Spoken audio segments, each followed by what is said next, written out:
আসসালামু আলাইকুম। যে দেখেন আমাদের এটা দোতলা ফাউন্ডেশন,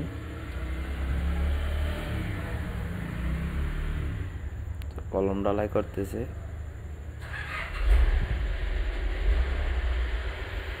এটা পিলারগুলোর ভিতরে 400 রড ইউজ করছে। এই 9 ফিট 10 ফিট পর পর পিলার। এটা হলো সেই রুমটা, মেন রুম 4টা, বাথরুম 2টা, কিচেন একটা আর ডাইনিং একটা। মাটিগুলো বসাইতেছে, যে কলম ঢালাই হয়েছে।